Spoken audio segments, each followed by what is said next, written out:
Segunda tanda, pueden subir para comenzar el coloquio. Han sido 4 comunicaciones muy jugosas, yo creo que puede haber un coloquio muy interesante.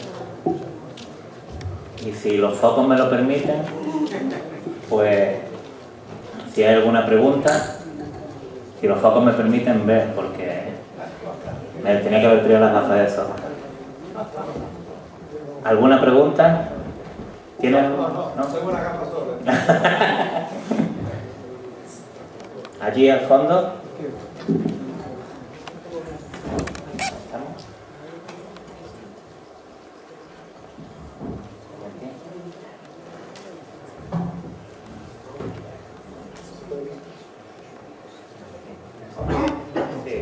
Sí. Sobre todo para nosotros, mucho mejor. Cuando quiera. Va para una consulta a Andrés Sarria, ponente de la última comunicación. No me sorprende la negativa de la Casa Ducal de Medinaceli a las expropiaciones. Pues bueno, tendría ahí tareas jugosas en castellano.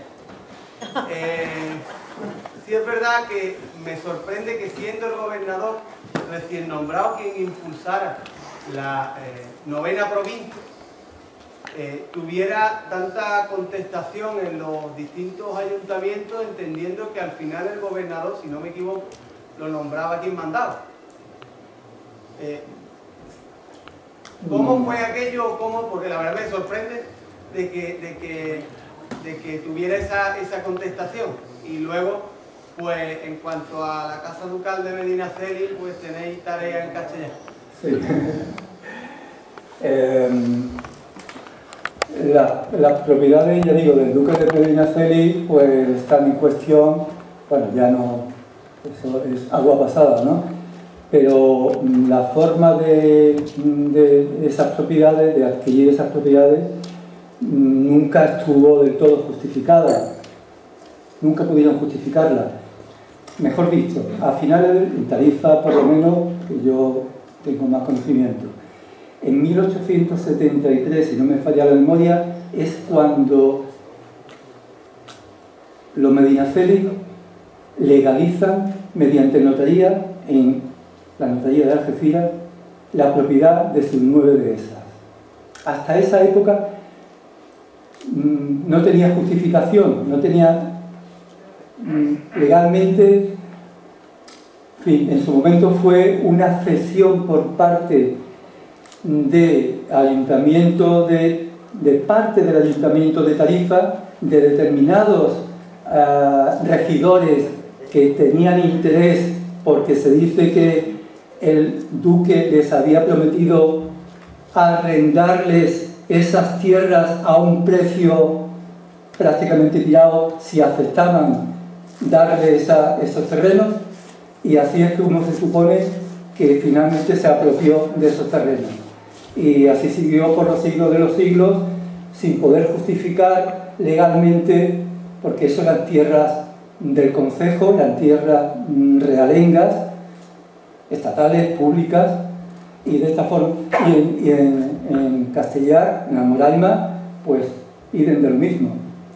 Se supone que se le cedió por parte del rey al conde de Castellar en su momento, a cambio, temporalmente, a cambio de contribuir en la defensa de la costa, del estrecho, con milicias, con soldados.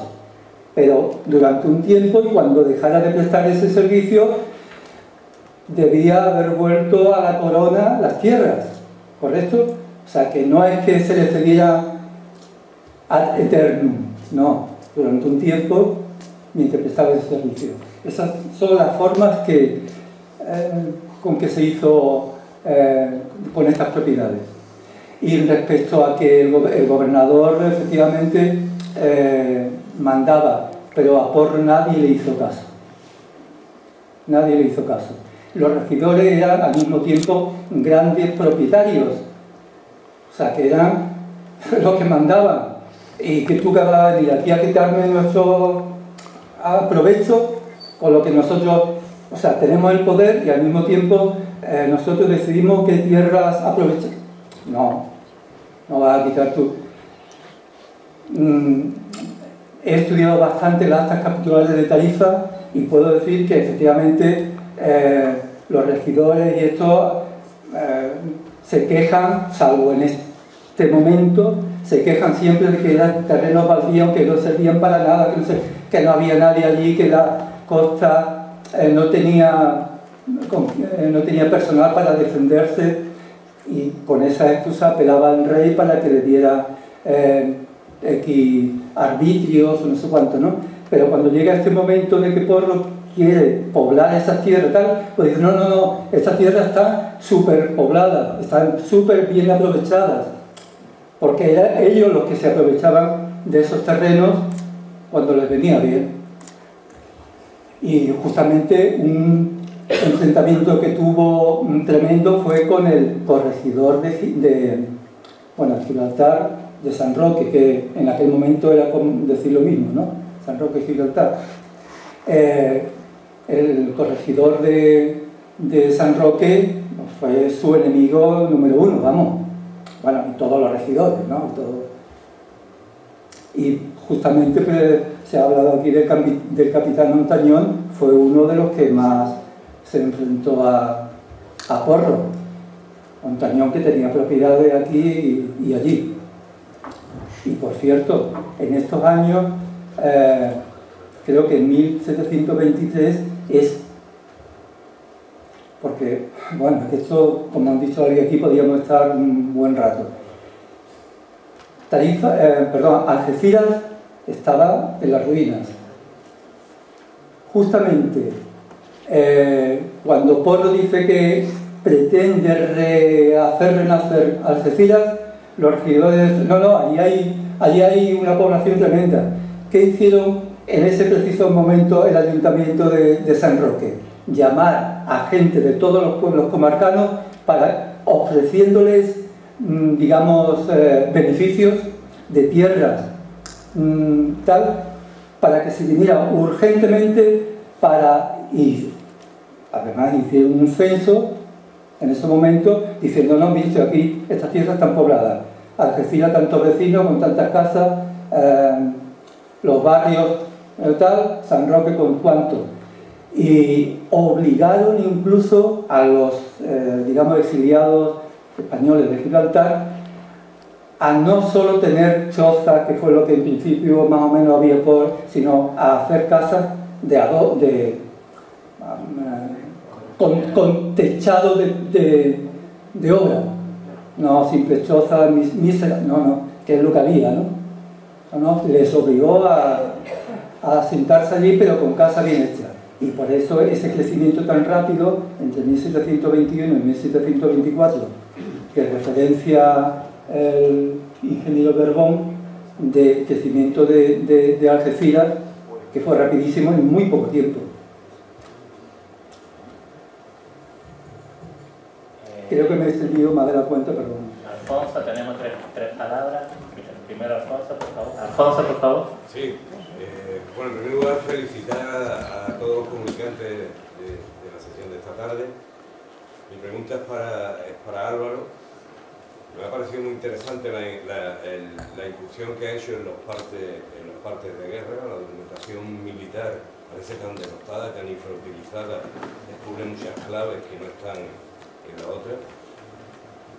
Entonces, intentando relacionar la visita del duque de Gloucester posiblemente con alguna acción de tipo de levantar la moral, digamos, es cierto, o sea, quizás los hundimientos no, el Barham y el Ark Royal son hundimientos de noviembre, pero hubo una acción en septiembre, y es la base de mi pregunta, de la Armada italiana, que consiguió penetrar en el puerto interior de Gibraltar y cubrir varios objetivos que no había conseguido antes. ¿Has visto tú en la investigación que has realizado, en los comunicados de la visita del Duque, algún tipo de matiz de este aspecto?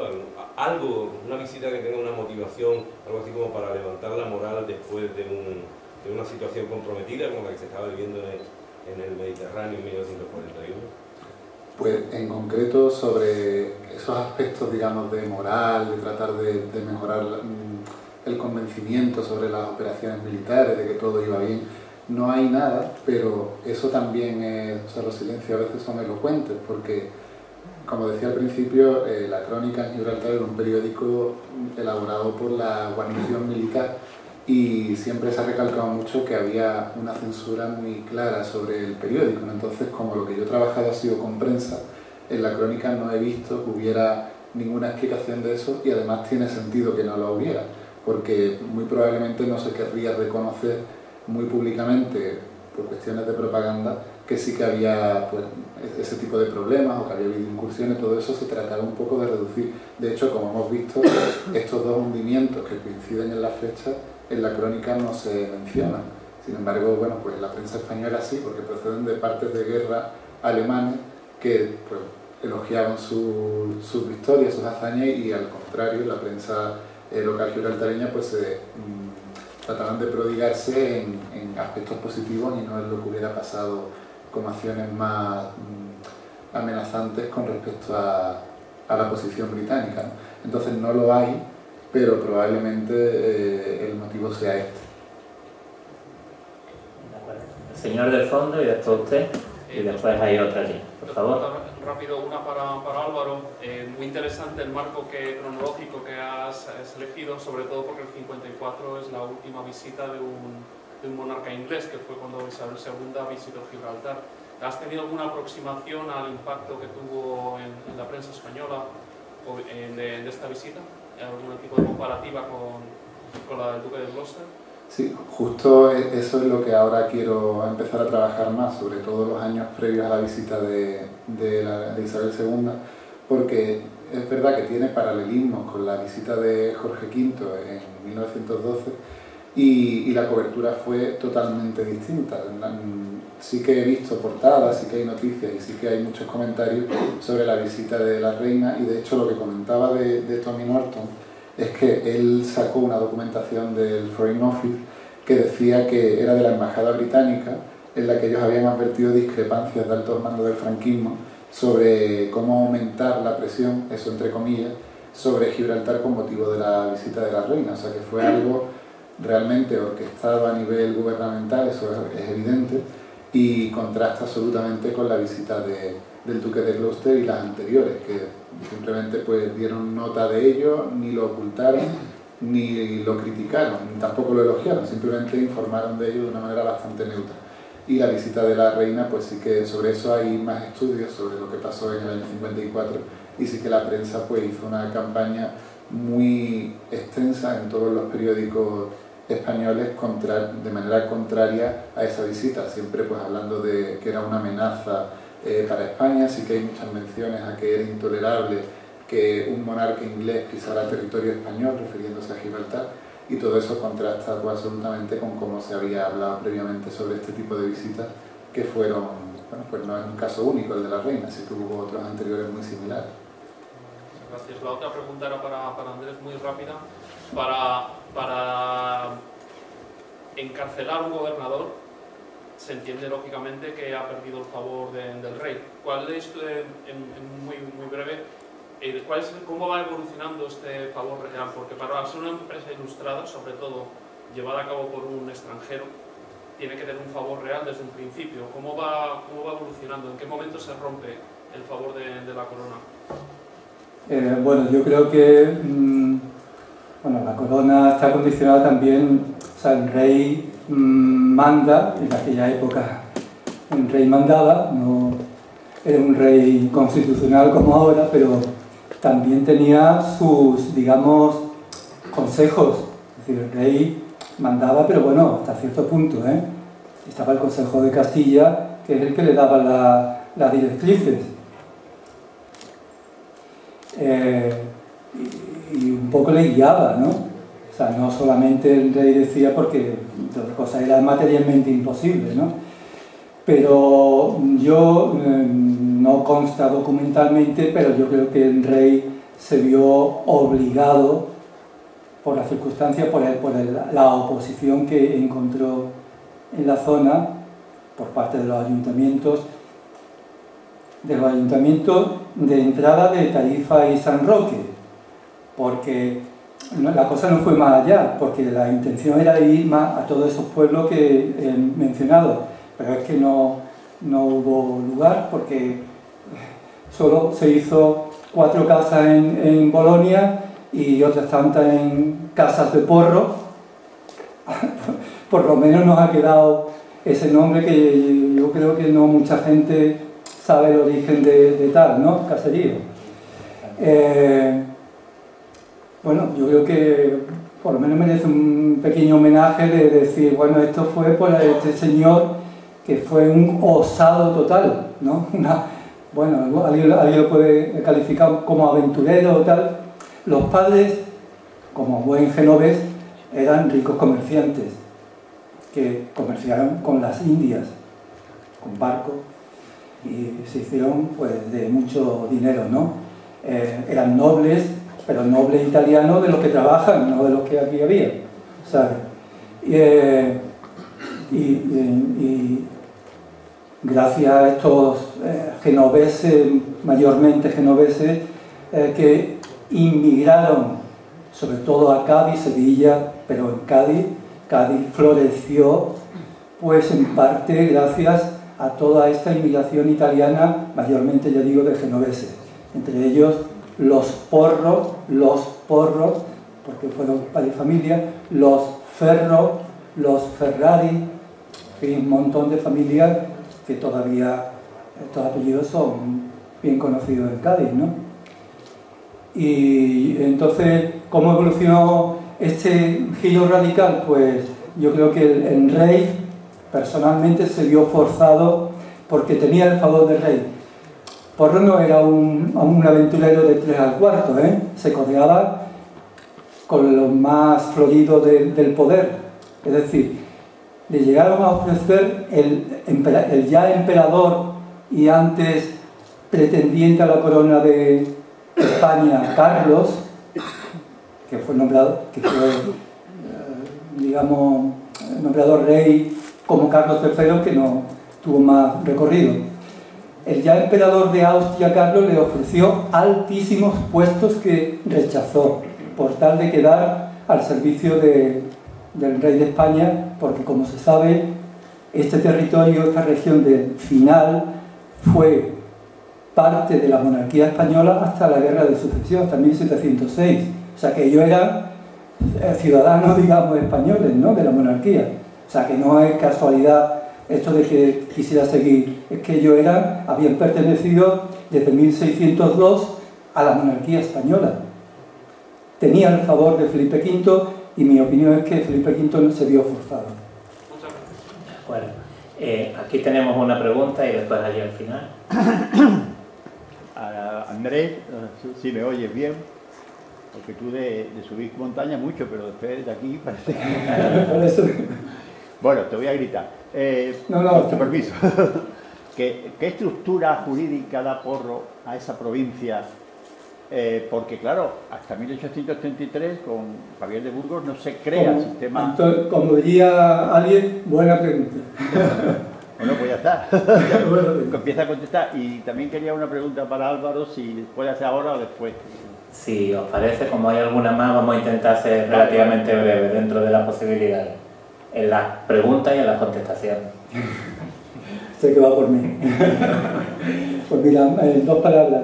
Porro pretendía crear una nueva provincia que seguiría perteneciendo al Reino de Sevilla, pero, dicho así, 2 palabras, una especie de reino foral, con impuestos especiales, no pagando todos los impuestos que los demás, no, menos impuestos, con su propia... El mismo Porro quedaría como, digamos, gobernador tal, con derecho a nombrar corregidores de las distintas ciudades, es decir, una especie de autonomía, digamos, como el País Vasco. Evidentemente iba a tener mucha oposición por eso, quizás. La mayor oposición era por los intereses de los grandes labradores y agricultores y del duque de Medinaceli.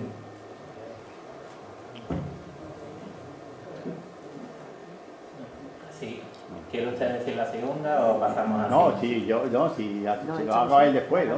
No, como decía que tenía otra... Sí, pero si no hay tiempo, no paso, ¿no? Sí, venga. No, lo único que quería preguntar es, ha dicho del siglo XIX y XX, había fue una etapa de relaciones más o menos amistosas entre Inglaterra y España, o sea, Campo de Gibraltar y Gibraltar, ¿no? Pero no hubo tensiones, aunque ese no sea tu campo que has trabajado en el siglo XX, ¿no? Pero no hubo tensiones por culpa de los intentos franceses e ingleses de penetración en el norte de África, la competencia que tenían entre ellos, y que Gibraltar podía ser una base importante para los ingleses con el fin de avanzar hacia el norte de África. Tengo algunos datos sobre pequeños enfrentamientos, fricciones que hubo en el siglo XIX entre gibraltareños y algecireños. Bueno, de manera precisa no voy a poder contestarte eso, pero sí que, por ejemplo, el establecimiento de familias, no tanto a nivel de grandes estados, ¿no?, de España e Inglaterra con respecto a Gibraltar, sino a nivel de la población, que en realidad al final estamos hablando del gobernador militar de Algeciras, de unas relaciones más a nivel comarcal, digamos. Sí que durante muchos años del siglo XIX también existieron organizaciones casi transfronterizas, ¿no?, como la Carpe Hunt, que ha salido antes, y que durante muchas décadas favorecieron unas relaciones que fueran buenas, probablemente al margen de ese tipo de eventos, ¿no? Y a ello contribuyeron incluso familias de origen español asentadas en Gibraltar, como los Larios, ¿no?, que ellos favorecieron de alguna manera una britanización, bueno, britanización sería un poco fuerte, pero sí que hubiera una... trasladar a la comarca pues eventos que eran muy propios más bien de la tradición inglesa, por ejemplo el polo, ¿no?, también es algo muy conocido aquí. Entonces pues todo eso creo que puede justificar que a nivel de las poblaciones y de incluso autoridades comarcales sí que se mantuviera una relación relativamente positiva. De todas maneras, lo que decía es que era una simplificación que por lo tanto no es correcta del todo, porque sí que probablemente hubo momentos más tensos, pero eso yo no lo podría contestar de forma precisa. De acuerdo. Francisco. Sí, quería preguntarle a Manuel López, no sé si está relacionado o no con la comunicación, pero si se sabe desde cuándo se conoce también a Algeciras como Viejo Gibraltar. Lo siento, no tengo ni idea del asunto. Nunca había oído tal cosa. De verdad, nunca. Gracias por la brevedad. No, yo tampoco, no. ¿Hay alguna pregunta más? Para Baltasar, quiero que me expliques un poco si la línea de contravalación esa era para el contrabando o era para pegarle asalto definitivo a Gibraltar.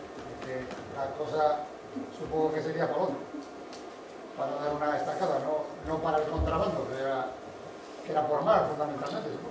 Pues la pregunta es muy interesante. A ver, los motivos que se barajan a lo largo de los años para construir una línea son varios. El que predomina es el contrabando. De hecho, hay una línea que está a punto de construirse, que es la de Montaigüe. Y Montaigüe, un poco para vender su proyecto, era una empalizada. No tenía tampoco una utilidad ya más de tipo militar, pero un poco para vender su proyecto. Le dice a Patiño, le dice, esta construcción con facilidad se podría fortificar. Es decir, pero en un principio lo que se piensa es en eso. Cuando el padre de Berbón padre hace su idea de lo que puede ser la línea de contravalación, él duda que se tenga que hacer de canto, porque o se hacía adelante avanzado, o si se hacía ahí, pues tampoco. Es decir, de Facila, pues bueno, no era tan fortificado. Entonces, dentro de los criterios que encontramos a lo largo de la historia, el que aparece por encima de los demás es el tema del contrabando. Después también se habla de la deserción. y también pues la fortificación pues por aquello de, como se decía, de tener un freno a la guarnición británica. Cada proyecto tenía su peso, pero el de contrabando era potente. El contrabando era, es decir, el contrabando que existía ahí era muy grande, era brutal, y además a todos los niveles de las capas sociales. Nos podemos encontrar con un militar de alto rango implicado en historias de contrabando de atún, por ejemplo, o de sal, pero encima pues con algún embajador. Es decir, es un tema además que tengo ahí pendiente para meterle mano. Muy bien. ¿Alguna otra pregunta? Vamos terminando ya.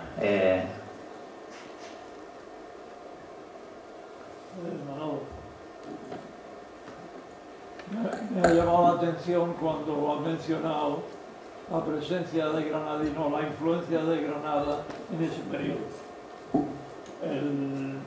Simplemente un comentario.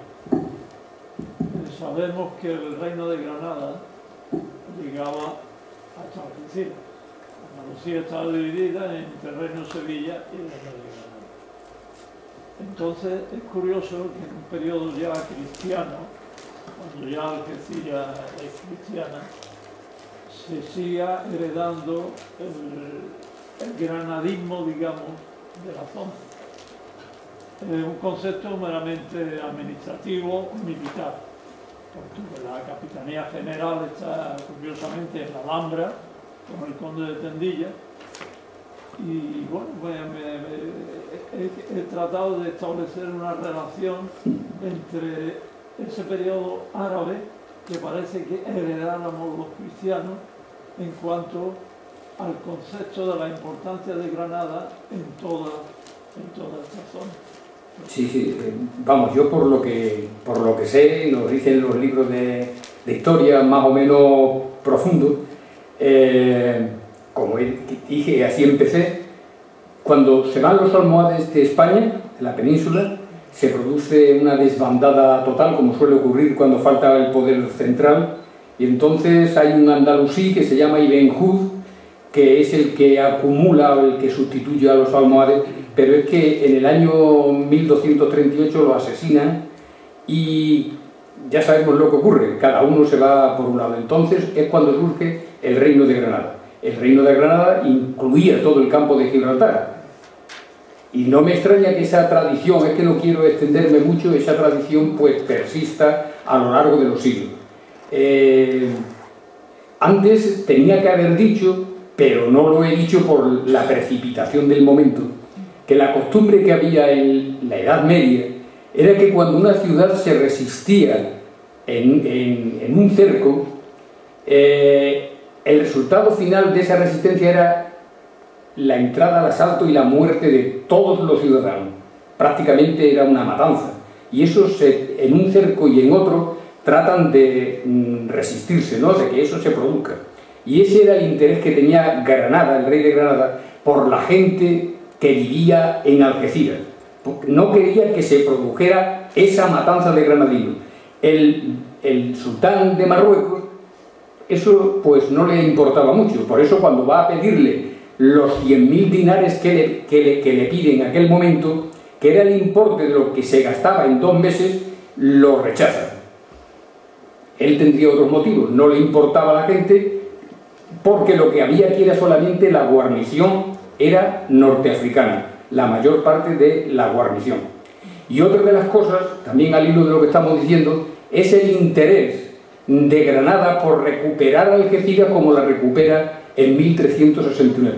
O sea que ese sentimiento de que Algeciras era de Granada, pues no se había perdido ni se pierde a través del tiempo. Creo que poco más o menos es lo que... Muy bien, pues yo creo que con esto terminamos la primera tarde de la jornada. Creo que han sido muy jugosas desde un punto de vista histórico. Y mañana pues nos encontramos aquí a partir de las 10 de la mañana, que seguro que continúa con el mismo interés. Muchas gracias.